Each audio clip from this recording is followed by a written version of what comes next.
네, 오늘은 MBTI 5번째 시간입니다. 세 번째 분류를 시작하는 날이고요. 감정이 티나지 않는 자라고 해서 그럼요, 깨알같이 넣지. 네, 깨알같이 티를 넣어놨어요. 네. 그래서 오늘은 5번째 시간이기 때문에 좀 복습을 하고 좀 넘어가려고 합니다. 먼저 E랑 I. E는 외향, I는 내향형인데 이게 에너지의 방향이라고 말씀드렸죠. 그래서 외향인들은 밖으로 에너지를 표출하기도 하고 밖에서 에너지를 받기도 하는 형이고, 내향인은 내 속의 에너지를 잘 가둬야 좀 살 수 있는, 살아가는 그런 형태입니다.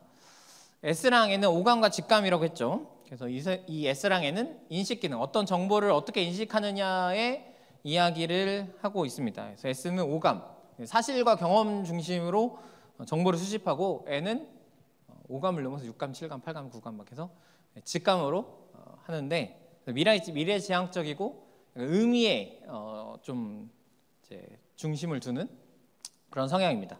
오늘은 T와 F 중에 T인데, T랑 F는 결정 방식이에요. 그러니까 평소에 T가 많이 나기도 하지만 어떤 걸 보면은 이제 어떤 똑같은 일을 어떻게 결정하느냐에 굉장히 많이 갈리는 그런 성향입니다. T는 사고형이고 F는 감정형. T랑 F는 워낙 그 세상에 많은 이야기들이 퍼져 있어요. 특히 T에 동감하지 못하는 공감하지 못하는 것들로 굉장히 T가 세상은 공감을 향해서 계속 나아가는데, 그러다 보니까 T가 굉장히 욕을 많이 먹는 것 같아요. 상대적으로 F가 너는 왜 또 오냐 뭐 이런 걸로 막 욕 먹지 않잖아요. 근데 T는 야 뭐 그렇게 얘기해 뭐 이런 걸로 욕을 많이 먹는 것 같은데, T는 말 그대로 thinking의 약자입니다. 그래서 일반적 태도가 아니라 결정할 때 나타나는 태도인데, 쉽게 생각하면 T는 원칙형이에요. 그래서 공정과 논리와 인과관계가 있어야 돼요. 뭘 이해해도. 그러니까 T가 만약에 눈물을 흘린다 그러면 이해가 된 거야, 어떤 슬픈 일에. 근데 다짜고짜 우는 일은 거의 없을 겁니다. 그래서 아무리 치더라도 아닌 건 아닌 게 T의 성향이에요. 제가 대학원 다닐 때 이제 저 말고 다른 동기가 굉장히 좋아하는 교수님이 있었는데, 사적으로 엄청 친해. 밥도 사주고 엄청 좋아. 성적은 안 나와. 그분은 지금 생각하면 완전 T거든요. 그래서 성적을 딱 한 만큼 정확하게 주세요. 사람은 나랑 그 교수님이랑 친한 거 전혀 상관없어요. 근데 오히려 그게 좋다고 하는 친구가 있었고요. F는 관계형입니다. 그래서 조화로운 걸 많이 추구해요. 말 그대로 이제 공감의 가치를 굉장히 높이 사는 사람들입니다. 그래서 어떤 결정을 할 때 정서적인 걸 고려해요. 예를 들면 아주 쉬운 예는 그런 거죠. 이제 이 사람이 내 결정에 상처받지 않을지를 고려하는 거죠. 왜지? 근데 T는 어때요? 이 상처 받을지를 고려하지만 한다니까. 하지만 원칙이 무너지면 오히려 더 큰 상처를 받는다라고 생각하는 거죠. 그렇기 때문에 원칙을 더 중요시합니다. 오늘까지 이제 5개를 나누게 되는데, 앞에 이제 4개를 나눴으니까 이걸 좀 붙여서 생각해 볼게요. F랑 T를 넘겨라. EF, ET, IF, IT입니다. 자, EF 들어봐요. EF 2명. EF는 행동지향적 사고자인데, 사람 중에 시적이고 활발하고 굉장히 우호적입니다. 동경심도 많고요. 조금 부정적으로 보면 이제 오지랖이 넓은 사람이에요. 뭐가 넓어? 오지랖이 넓은 사람. 그래서 사람을 그냥 지나칠 수가 없어, 이 사람은. 누구가 와도 마주쳐서 말을 해야 되고, 또 이 EF의 성향이 강한 사람들은 말이 끊이지가 않아. 어떤 사람을 만나면 분명히 나랑 같이 가고 있었는데 갑자기 사라져. 이렇게 사람하고 이렇게 이런 경향의 사람들이 있습니다. 사람한테 굉장히 관심이 많아요. ET 들어볼까? ET? 성훈이 한 명. ET는 행동지향적 협조자입니다. 목적 중심적인 사람이고요. 일을 객관적으로, 합리적으로, 논리적인 방법으로 진행해요. 이지만 사람을 그렇게 좋아하는 편은 아니에요. 사람들이 대부분 외향적이면 사람을 다 좋아할 거라고 생각하는데, 별로 그렇게 좋아하는 편은 아닙니다. 흔히 EF랑 IF를 헷갈리는 사람이 많거든요. 특히 IF인 경우들은 나 밖에서 사람들 잘 만나고 있는데 내가 왜 I지? 뭐 이런 성향의 사람들이 있어요. 뭔 차이냐면, EF는 사람을 먼저 만나자고 그래요. IF는 절대 사람을 먼저 만나고자 안 합니다. 누가 나오라고 하면은 마지못해 나갈 수 있는데 내가 먼저 사람들하고 약속을 잡진 않아. 근데 EF는 무조건 누굴 만나야 돼. 이게 아주 큰 차이예요. 왜냐면 에너지 방향이 그러니까. I 같아? 넌 무조건이야. 물론 제가 I니까 제가 보기에는 상대적인 게 있잖아요. I끼리 모이면 누군가는 E가 되듯이 저는 완전 E라고 생각하는데, IF는 사려 깊은 조화자입니다. 그래서 경험과 공유를 좋아해서 불러주면 참여를 하는데 일부러 참여하진 않아요. 친한 사람들하고 있으면 그래서 EF처럼 보이는 성향이 많습니다. 가까워서 되게 활발해져. 물론 이 사람은 이제 집에 가면 지쳐 있겠죠. 에너지가 강해지는 경향이 있습니다. IT는 사려 깊은 추론자라고 해요. 제가 IT인데 혹시 IT가 또 있나요? 진실이도 IT야? 사교적인 모습이 가장 적습니다. 원리와 개념에 집중하는 걸 좋아해요. 그래서 자기가 좋아하는 분야가 아니면 대화하는 걸 별로 좋아하지 않아요. 관심이 별로 없습니다. 그나마 같은 직업이나 어떤 같은 그 관심사가 생기면 상대적으로 대화를 굉장히 깊게 할 수 있어. 한데 그 외의 것들에 그렇구나 하고 이제 지나가는 경향이 많아요. 그래서 누군가를 만나고 관계 맺는 것에 그닥 관심이 없어요. 내가 이 일을 계속 해야 되나라는 고민이 드는데, 이런 생각을 갖는데요. IT들은 내가 일하면서 어차피 사람 만나는데 또 만나야 되나, 이런. 대부분 일을 같이 하잖아요. 누군가랑. 내가 밖에서 지금 사람들하고 같이 있었는데 굳이 내가 4시간을 내서 누군가를 만나야 되나, 이런 생각을 갖는다는 거죠. 준비하면서 제가 알았는데요, 이런 유형이 종교기관에서 버티기가 힘들대. 살아남은 자야. 진실아, 우리 살아남았어. 왜 그런지 아세요? 우리 교회만 해도 그렇잖아요. 그러니까 막 끝나고 이제 야 뭐야 막 자꾸 모이라고 하고, 모이면 뭐 힘든 일 없었나 속 얘기 막 나누라고 하고, 나누는데 갑자기 저기서 막 놀고 있고. 나는 크게 내 얘기도 하고 싶지 않고 저 사람 얘기도 관심이 없는데, 교회에서 굉장히 힘든 성향이라고 해요. 그래서 때문에 이 적응하다 보면 나는 IT인데 IF처럼 계속 에너지를 쓰고 있는 거죠, 교회에서. 네. 그러니까 지쳐간대요. 그래서 슬슬 사라진대. IT 이게 조용히 사라지는 거죠. 그래서 늘 얘기하지만 특히 IT들이 혼자 있으면 내버려 두세요. 에너지를 충전하고 있거나 혼자 뭔가 하고 있거나 하여튼 뭐 그럴 테니까 걱정 마시고. 또 한 가지 지표를 좀 살펴볼까요? S랑 N을 붙이면 어떻게 되냐? ST는 실제적이고 사실 중심적인 유형입니다. 아마 성훈이가 ST 같은데. 생산성과 효율성을 추구해요. 이 성향의 특징은 지적과 비판을 굉장히 잘합니다. 네. 문제는 성향도 이게 성숙과 미성숙이 있거든요. 사람이 이제 ST 성향이 성숙하지 못하면 어떤 결과가 일어나냐면 지적을 잘해. 나도 못해. 그러니까 나도 못하는데 남을 지적하고 있는 거야. 이런 성향이 됩니다. 이제 성숙해지면 아주 실제적인 조언을 하게 되죠. 왜냐면 S가 경험적이잖아요. 내가 그런 걸 다 해봤는데, 그리고 너의 어떤 문제에 대해서 내가 다 경험을 해봤는데 그래서 이렇게 하면 좋을 것 같아 라고 아주 실제적인 경험과 또 도움을 줄 수 있는 사람들이에요. SF는 동정적이고 우호적인 유형입니다. 이 사람들도 미성숙해지잖아요. 그럼 배려를 해. 근데 상대방이 불편하게 배려를 해요. 뭔가 안 도와줘도 되는데 도와준다거나, 진짜 괜찮은데 안 괜찮은 줄 알고 계속 도와준다거나, 뭔가 이 사람이 나한테 옆에 있는데 내가 더 불편해져, 막 이런 도움을 청하게 되고, 직접 해봤기 때문에 이 사람들이 성숙해지면 공감 능력이 월등히 뛰어나게 됩니다. 내가 다 겪어봤고 내가 겪은 일 이 사람이 겪을 때 그거 진짜 동일시하는 역사가 막 일어나요. 그래서 제가 가장 친한 SF는 막 동물농장 보면서 울고 막 이러거든요. 네, 누구라고 얘기는 못하겠는데 너무 공감이 뛰어나서 가끔은 제가 좀 감당하기 어려울 정도로, 그러니까 나랑 모르는 별 관계가 없는 사람도 어떤 사건에 대해서 내가 그 사건을 싹 받아들이기 시작하면 마치 정말 그 사람이 아픔이 나한테 정말 와닿듯이 공감을 하는 걸 보게 됩니다. 그럼 S는 뭘로 성숙과 미성숙을 가를 수 있을까요? 어떻게 하면 성숙해질까요? S는 경험을 통해서죠. 내가 많은 경험을 쌓아야 성숙해집니다. NF는 열정적이고 통찰적인 유형이에요. 무언가를 잘 느끼고 파악합니다. 근데 이 사람이 미성숙해지잖아요. 저 사람과 내가 비슷한 걸 느꼈어. 똑같은 건 아닌데. 그러면 내가 저 사람 걸 느꼈다고 착각하기 시작해. 항상 아닌 거니까. 그래서 예를 들면 이런 게 있어요. 내가 애완동물을 키워보다가 잃어봤어. 애완동이 죽었어요. 근데 어른들의 장례식 가서 나도 그 슬픔 알아요 라고 하는 거예요. 그럴 수 있다는 거죠. 내가 느낀 것을 내가 느낀 슬픔이 내가 누군가를 잃어본 슬픔이 이건데 비슷한 것 같아. 그럼 나도 저 사람과 똑같이 느꼈다고 생각할 수 있는 거죠. 근데 성숙해지면요, 내가 느끼지 못한 것까지 공감해요.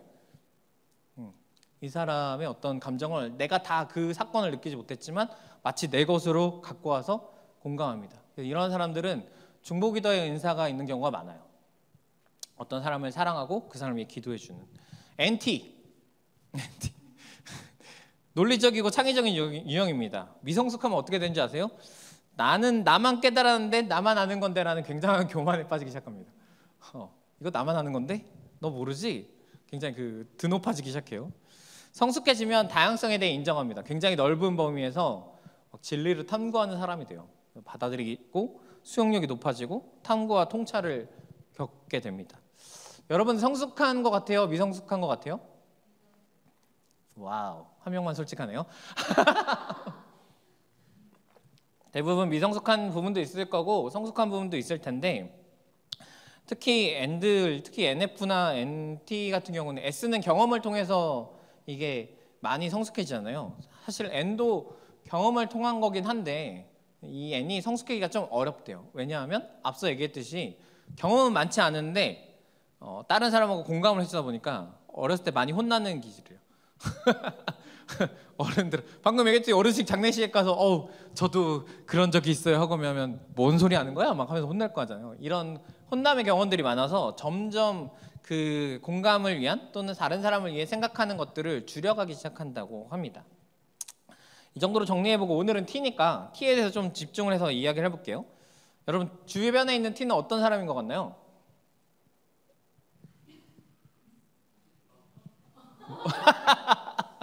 네, 오만과 자만한 저는 T를 이렇게 표현하고 싶어요. 원칙주의자라고. 그래서 감정에 휘둘리지 않고 원칙과 사실을 중요시하는 사람들이기 때문에 때로는 사람들에게 차갑게 느껴질 때가 있습니다. 그죠? 근데 이제 제가 이렇게 작게 써놨어요. 때로가 아닐 수 있다. 그 헐크, 여러분 헐크의 유명한 대사 아세요? 난 언제나 화나 있다라고. 모르세요? 어벤져스에서 이제 지금이 화날 때야 그랬더니 그게 나의 비밀이야 라면서 난 사실 언제나 화나 있다라고 하는데, 늘 이제 원칙을 중요시하다 보니까 사람들에게 어떤 결정을 할 때 좀 봐줄 수도 있고 이해해 줄 수도 있는 부분에 있어서 원칙을 세우는 경우가 참 많습니다. 그래서 제가 청년 때 수련회나 이런 걸 하면 청년부에서 늘 뭐 했냐면요, 타임키퍼를 저한테 시켰어요. 그래서 예배가 12시, 11시 뭐 예배다 그러면 예배가 딱 시작하면 저는 어떻게 했냐면 문을 잠굽니다. 그럼 밖에서 동동동동 거리잖아요. 그럼 제발 열어줘. 이제 아직 1분 안 지났어. 뭐 몇 초 만에 왔어 막 이러는데 절대 안 열어줘요.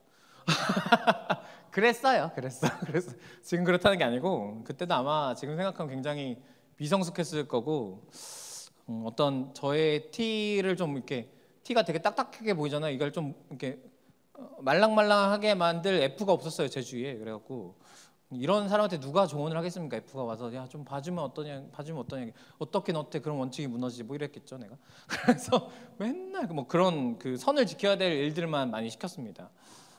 지금 생각하면 왜 그랬는지 잘 모르겠는데 어쨌든 그렇게 됐어요. 근데 반대로 생각하면 여러분, 이런 사람들이 신앙생활을 할 때 어떨까요? 좋을 것 같지 않아요? 딱 지킬 거 지키잖아. 내가 이 예배에 가야 돼 라는 원칙이 생겨지면 누가 뭐 아프든 내 옆에 누가 쓰러지든 누가 내 바지가랑을 잡든 나는 죽어도 예배 가서 죽겠다 뭐 이런 마인드가 생길 수 있는 거예요. 감정이나 상황이 흔들리지 않고 나 오늘 예배 가서 하나님을 예배하는 날이야 라는 어떤 틀이 딱 정해지면 잘 꺾이지 않는 사람들 중에 한 부류입니다. 그런데 자칫 이 사람들이 율법주의자가 되기 쉬워요. 실제적인 복음의 경험이 없이 자기 의에 빠져들기 쉬운 유형이 바로 이 T 형태입니다. 예를 들면 이런 거예요. 열심히 기도하는 A 청년이 있었어요. 모든 예배에 참여하고 신앙생활을 굉장히 열심히 하는 청년이에요. 놀랍죠? 이런 남자가 있으면 꼭 잡으세요. 어느 날 다른 B 청년이 이 A 청년에게 와서 자신의 어려운 상황을 이야기합니다. 근데 이 B 청년은 교회도 굉장히 뜨문뜨문하고 뭐 기도도 안 하고 뭐 예배도 그냥 와서 자다 가고 뭐 이런 청년이에요. A 청년이 뭐라고 반응할게요? 야, 나 이런 일이 좀 힘들어. 요즘 힘든 것 같아. 그러면 그럴만해. 그럴만해. 비슷하죠. 네가 기도를 안 해서 그렇지. 뭐 이런. 야, 네가 예배를 이렇게 나오는데 이거 기도를 안 하면서 왜 힘들다고 얘기해. 막 이렇게 했겠죠. 그래서 이제 가요. 그럼 그래도 좀 받아들이고 내가 널 위해 기도해 줄게 뭐 이렇게 해서 갔습니다. 근데 그 이후로도 이 비청년이 뭐 예배에 잘 참석을 안 한다거나 기도를 열심히 안 하면 이 사람들이 중보기도를 멈춰요. A 청년의 원칙이 그런 거죠. 기독교인이라면 이렇게 살아야 되라는 원칙이 있는 겁니다. 사실 이렇게 써놓고 저라고 생각 안 했거든요. 써놓고 생각해 보니까 저였더라고요. 옛날에 과거형이에요. 과거형. 그래서 제가 한번 진짜 이랬던 적이 있어요. 누가 이제 청년끼리 막 이제 뭐 수련회에서 막 기도를 하는데 대놓고 그랬어요. 네가 기도하지 않으면 나도 널 위해 기도하지 않겠다. 막. 야, 네가 하나님을 위해서 하나님 앞에 네가 스스로 나가지 않는데 내 기도가 너한테 응답될 리가 있어? 막 이러면서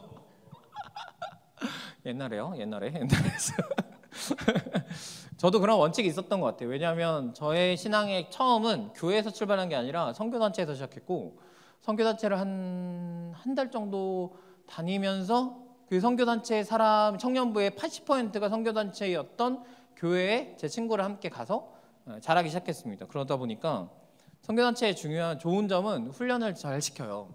올바른 길을 보여주고 올바른 길로 가지 않으면 혼내기도 하고 막 이럽니다. 근데 거기서 시작을 해서 저는 이게 맞다고 생각했어요. 네가 은혜를 받아야지, 스스로 은혜를 받아야지 살 수 있다라고. 그렇게 살지 않으면 기독교인이 아니다. 넌 구원받지 않았어. 막 이런 정죄를 가득한 그런 인간이었습니다. 그런데요, 만약에 이 A라는 청년이 저 말고요, A라는 청년이 성숙했다면 어떤 반응을 보여줄 수 있을까요? 사람이 와서 갔어. 근데 여전히 기도하지 않고 있는 그 청년을 향해서 F들이라면 끝까지 기도하고 있을 거예요. 눈물로도 기도하고 막 그 청년이 또 힘들다고 나타나면 같이 울어주고 막 그럴 수 있겠죠. 만약 T라면 T가 성숙하다면 여전히 저 사람이 기도할 힘이 없구나라고 이해할 수도 있겠죠. 내가 그래도 널 위해 기도해 줄게. 왜냐하면 누군가를 위해 기도하는 게 그리스도인의 본 모습이니까. 같은 원칙을 고수한 사람이라도 그 원칙을 가지고 정죄에 사용하느냐 사랑에 사용하느냐는 굉장히 큰 차이입니다. 나의 신앙생활이 나의 의를 위한 건지 혹은 예수님의 삶을 실천하고자 하는 삶인지 여러분 한번 생각해 보세요. 원칙을 버리라는 건 절대 아니에요. 원칙을 누구보다 조여해. 너무 사랑해. 정말 원칙을 좀 세우면 바꾸지 않았으면 좋겠어. 그리고 모두 다 지켜줬으면 좋겠고 원칙을 안 지키는 사람한테 뭔가 불공평한 일이 생겨도 이해했으면 좋겠어요. 하지만 그 원칙을 사랑함에 있어서 정말 중요한 게 뭐냐면 이것이 정말 사랑 안에서 그 사랑의 원칙을 적용하고 있는 건지가 진짜 중요하다는 거죠. 우리 안에 원칙이 없어진다면 어떤 일이 일어날까요? 오후 2시에 예배를 시작하기로 했는데 별로 안 왔네 하면 한 10분 기다렸다가 아직도 예선이가 아직 안 왔네 하면 15분 기다렸다가 막 이렇게 해서 한 2시 반쯤에 예배를 시작해 막 뒤죽박죽해 막 큰일 나겠죠. 점점 공동체는 없어질 거예요. 예배 시간도 지켜야 되고요. 올바른 신앙생활도 이야기해줘야 됩니다. 그 길로 가는 중에 원칙이 작용해야 돼요.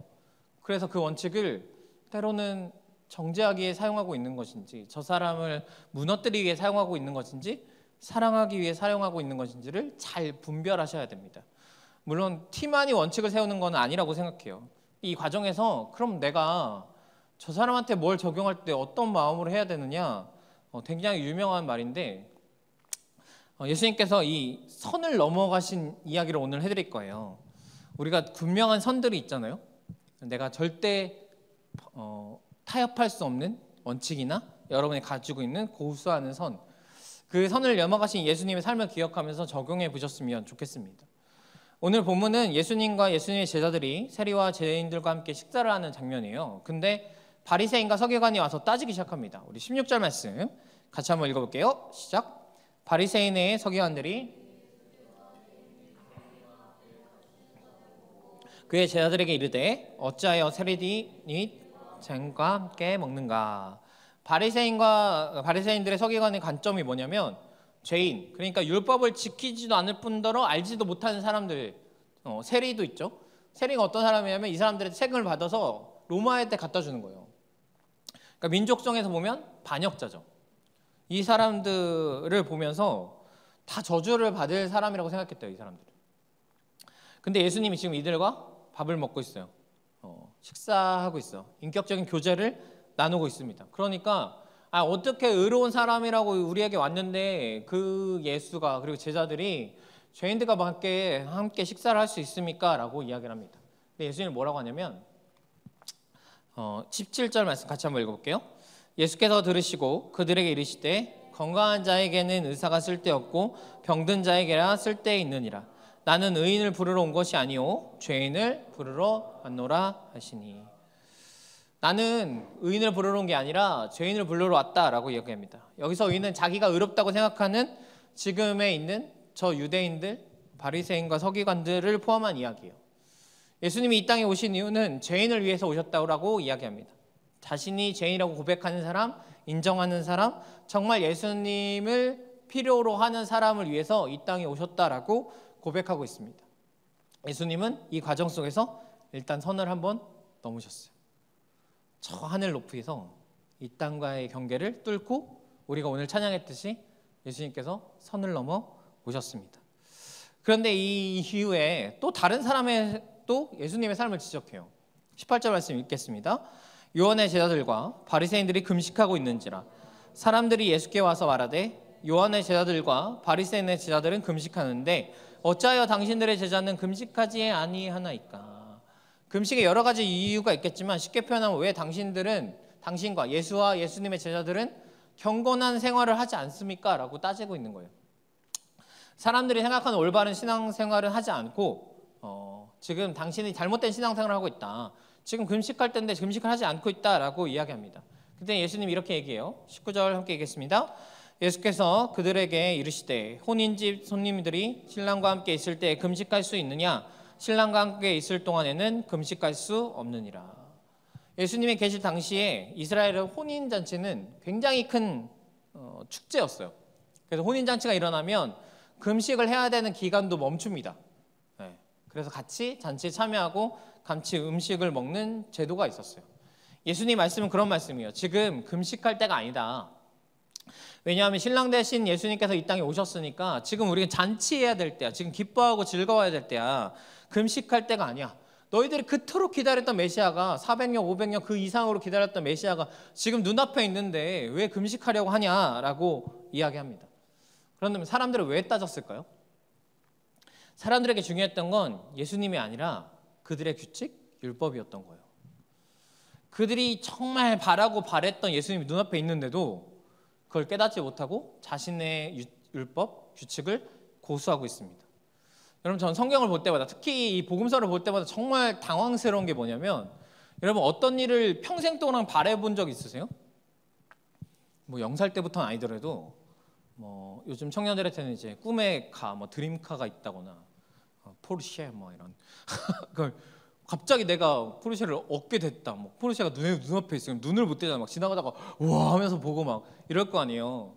근데 이 사람들은 지금 대대에 걸쳐서 야, 우리에게 메시아가 올 거야. 이사에서 뒤에 예언된 그 다윗의 뿌리에서 이새의 뿌리에서 예수님이 올 거야. 어떤 메시아가 올 거야라고 이야기하면서 그토록 기다렸는데, 그리고 그 예수님이 지금 눈앞에 있는데 알아보지 못하고 있습니다. 왜일지 모르겠어요. 근데 무서운 건 이들이 나중에 어떻게 하냐면 예수님을 못 박는 거예요. 왜? 우리의 메시아는 이렇게 오지 않는다. 우리의 메시아는 이렇게 허름하게 오지 않는다. 우리의 메시아는 우리의 율법을 다 지켜줄 거야.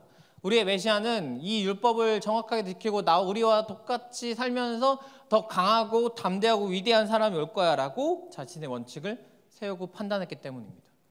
그래서 예수님을 환영했다가 정죄했다가 결국 십자가에 못 박히게 되는 거죠.